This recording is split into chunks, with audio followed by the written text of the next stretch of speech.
So here we are on Ellidaey Island, and as you can see, there's not too much on this island except for this house over here, and there's a couple other things I want to show you guys that's on the island. But when we back up, it's actually part of this island chain called the Westman Islands. I think there's something like 15 to 18 different islands along this chain. So the reason I made this video about Ellidaey Island and the Westman Island chain is the fact that there's this house on the island, and we're going to figure out exactly why it's there, figure out why all of these lines are just spread across the island, and then we're also going to check out these two other small buildings right here. Now that we're looking at a photo of the island, you can tell that it looks far different than what it is on Google Earth because it's this massive concave shape, and it actually sits at the very bottom of that shape. So now that we've seen the building on Ellidaey Island, I wanted to look around and see what else I could find here. So as you start to take a look, there's not a ton until you get to the southwest part of the map. You come down, you zoom in, and there's these weird like crop circles almost is what I think of them.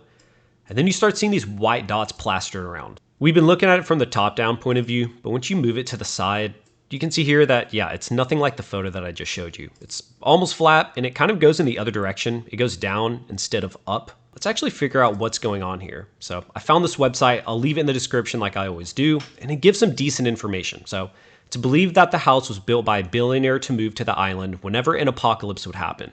However, the house, which has become quite a sensation on the internet, is a hunting lodge constructed by the Ellidaey Island Hunting Association in 1953.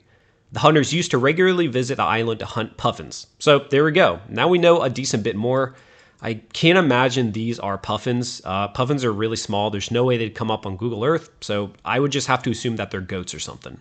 And that would bring us to the main question. Is Ellidaey Island actually inhabited? It's believed that the tools that are stored here belong to the scientists who stayed on the island to study it. Even though the island is deserted now, it was once home to 5 families. Dang. The last family to leave the island was in the 1930s, and after that, the island became fully deserted with no one inhabiting it. You could take a boat from the nearby island to reach Ellidaey Island, and like any other boat ride in the Icelandic seas, the journey may be precarious with freezing temperatures and giant waves. From the boat, you should do a jump onto the slope of the rock before climbing the rope to reach the summit. So from everything that I've heard is that the guys who own this island, they only go there during puffin season, but other than that, they don't really go there. So now that we've learned a good bit about Ellidaey Island and just the history and context behind it, let's see how far away it is from main Iceland. So you go from coast to coast and we can see that it's roughly 4.5 miles away. And I actually just saw this. It looks like there's a shipwreck up here. So let's back out of this and zoom in. Don't see, oh, there it is. Okay, so yeah, there actually is a little shipwreck on the island. And it's pretty cool that this is Black Sea too. Like my other videos, I'm used to covering the Andaman Islands, which is that super beautiful white crystal sand. And this is the very dark Icelandic sand. So let's check out the shipwreck, click on the photo. And yeah, you can see there, it's still sticking out of the ground. Let's do some research and see what this is. So I was lucky enough to actually find some context on that boat. It says that the remains of a Swedish cargo ship, something, I'm not even going to try that, built in 1946, caught fire in 1974 while sailing from the Westman Island. So exactly where we're looking at. The ship was carrying a cargo of cement and timber when it ignited, forcing the crew to abandon the ship immediately. The burning vessel was eventually beached at Landeyjavegur, where it was left to deteriorate without any attempt to salvage or repair it. Today, the wreck is still visible on the beach at Landeyjavegur, I don't know how to say that, but it's just an irreparable piece of history. And that's true, because when you come down, you can see how cool it looks, and apparently, depending on the tide, more or less sand is caked up on top. Sometimes it's lower down here, sometimes it's higher up, like right now. And yeah, it's a great point of view from seeing this on the ground, because you can't see much from Google Earth, but you can definitely tell it's the same thing. And they say here that it's approximately a 50-minute walk to get over there, and where you park is right over here. So I guess it's fine to park here, follow this walking trail, and then get to walking, because it takes about an hour. So let's check out some of the other islands here. When we move down to the one just underneath it, you can see that this one also has a building. You're going to see a pretty common reoccurring theme here. But one thing I did see that was really interesting is over on this part of the island, it looks like there's literally a zip line that's going from cove to cove over here, if that's the right way to say it. But I don't know, it looks like a zip line. It could be some sort of thing to catch puffins. I'm not sure. So if you do, let me know. And then coming back over, just like all the islands, you can see all of these walking paths, and I'm a sucker for walking paths. Just like with North Sentinel Island, I'm always checking them out because I think they're cool. So as we start to back up on Bjarnarey Island, that's what it looks like it's called. You can see that it almost looks like it was an active volcano at one point. As far as I know, Iceland is pretty well known to have old volcanoes that aren't active anymore, and I think they have at least one or two left over. And then right over here, I actually just noticed, here's one of the boats that could be taking somebody over to this island or to the island chain in general. But yeah, there's a little speedboat going. And then moving down from these two islands, coming down to the big one, and you can see that these ones are definitely inhabited, as this little town or city is called Westman. I don't actually know. I'm trying my best here. I obviously don't speak this language. And overlooking the island, this is the coolest part for me because, like I said before, these other ones are obviously of some sort of volcanic history, and that still remains true on these islands. I mean, take a look at this right here. And even cooler are the names Helgafell and Eldfell. Makes me think of the Elder Scrolls. I'm a big Elder Scrolls guy, so at this point, they need to just call the Elder Scrolls 6 Eldfell or something because I think it sounds cooler.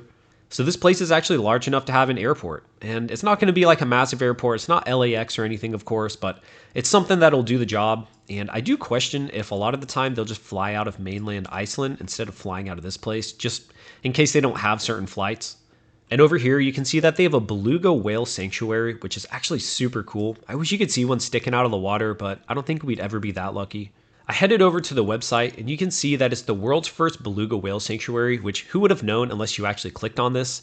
And it can cost them $37,000 to $45,000 a month. Of course, that's in Icelandic dollars. I'm not even sure what you'd call that, but 45,000 USD, which includes all of their food, daily care, and monitoring of the dedicated animal care team, maintenance, and essential health checks from specialist vets. And then seeing this water over here, it just makes me think of that bioluminescence that happened in some part of the world. I'm not sure if it happens in Iceland, but just look how crystal clear and crystal blue this water is.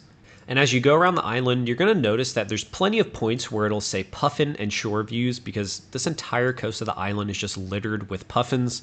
And then as you start to come down even more, like I said, puffin lookout, lighthouse, there's tons of points just to actually go and find those puffins. And then heading out to the next islands, I'm just going to rapid fire them, but you can see that all of them have at least one building on here to actually go and hunt those puffins. So it's a pretty big thing over here, I guess. And these islands are absolutely beautiful. And at least from Google Earth's point of view, it sure looks like they're building these on a very steep incline because you can see that there's some islands where they actually don't have anything. This one does. But when you come over to this island, yeah, there's no building over here because it's just too rocky and way too steep to build anything. Actually, I take that back because I did find some buildings over here, but I have a better example. So once you come right over here, this is where they're actually not able to build buildings. Way too rocky, and it would be basically impossible, at least from what I've seen. I can't find any buildings. And then heading down to the last two, you can see that this is another rocky formation that's just too difficult for them to build anything. And then coming down to the last one called Surtsey, it's the most volcanic of all of the islands we've covered, and personally, it's actually my favorite. It's my favorite island because it reminds me of this game called Death Stranding. I'm not sure if y'all have heard of it, but it's a great game, and in certain sections, you're walking through parts of the map that look like this. It's just that luscious green pasture, essentially, that keeps going. Then in other parts, you're on this beach, and it's the exact same color of the sand, it's that dark black sand. And it's a theme that these islands are volcanic, because look at this right here too. These are the remnants of another volcano, and then you come over here, and yeah, you can definitely tell that this is the remnant of a previous volcano that was active at some point in time. And just like with all the other islands, you come over here and it sure looks like a house is planted, because you can see the shadow here, and then back up, come down. You can see this other house as well. So I'm not sure if this is also for puffin hunting, which it probably is, but could be for more research purposes since it's a little bit more barren and not filled with as much life. And when I did some research on this island, I actually found that this is the most recent of all the islands in this island chain, as it's only been around since 1963 because of these volcanoes right here. It was originally underwater, but because of the volcanoes erupting, it eventually brought enough sediment up to build a literal island. And according to Google, looks like the weather is around 49 degrees Fahrenheit and 9 degrees Celsius, so at least for me, pretty dang cold. I'm from Florida, so anything under 70 degrees is cold to me. So if you want some more history on it, the largest island, Heimaey, if that's how you say it, has a population of 4,414 people. The other islands are inhabited, although 6 of them have single hunting cabins. This city came to international attention in 1973 with the eruption of the Eldfell volcano, which destroyed many buildings and forced a month-long evacuation of the entire population to mainland Iceland. Approximately 1/5 of the town was destroyed before the lava flow was halted by the application of 6.8 billion liters of cold seawater. So coming back over to Google Earth, here's Eldfell, and yeah, I guess it was actually active in a somewhat recent amount of time, and it looks like this was actually the remnants of what had happened. I'm not sure if that's the case, but it's possible that all of this was inhabited at one point and they all had to move over here, or the main city was right here and then they had to shift over to this spot. So this is a super cool island, and if any of you guys live here or if you know anyone who lives here, please leave a comment and just let me know what it's like. So let's get into the history of the Westman Islands, and it actually has a pretty good story to go along with. Even though I know that Wikipedia isn't the best, this is a good story. The islands are named after Gaels, who had been captured into slavery by Norsemen. The Old Norse word, Vestman, literally means Westman, and it was applied to the Celts of Britain and Ireland and retained in Icelandic, even though Iceland is further west than Britain and Ireland. In contrast, the Norse Gaels often called themselves Ostmen or Ostmen, Eastmen. So I'm going to try my best with these names, but not long after Ingolfur Arnarsson arrived in Iceland, his blood brother, Double H, was murdered by the thralls he had brought with him. Ingolfur tracked them down to the Vestmannaeyjar and killed them in retribution, hence the name, the Islands of the Westmen. This is speculated to have occurred in 875. On July 16, 1627, in an event known as the Turkish Abductions, the islands were captured by a fleet of 3 ships, Barbary pirates from Algiers, who stayed there until the 19th of July under the control of the Ottomans. They had earlier raided the east of Iceland. Murat Reis from Saleh in Morocco had commanded another raid in June of that year, and the pirates captured 234 people from the islands and took them on a 27-day voyage to Algiers, where most of them spent the rest of their lives in bondage. One of the captives, Lutheran minister Olafur Egilsson, managed to return in 1628 and even wrote a book about his experience. In 1636, ransom was paid for 34 of the captives, and most of them returned to Iceland. After this, a small fort was built on Skansen, that is the bastion, and the armed guards were established to keep watch from the mountain Helgafell for the approach of ships. Literally sounds like a story out of Skyrim or something. For centuries, the people of Vestmannaeyjar had hard struggle for existence, living from fishing and wild birds and their eggs, which gathered in the cliffs and rock stacks offshore. At the end of the 19th century, when the population was about to 600 people, great changes took place in the lifestyles of the islanders. In 1904, the first motorized boat was purchased, and more followed soon afterwards.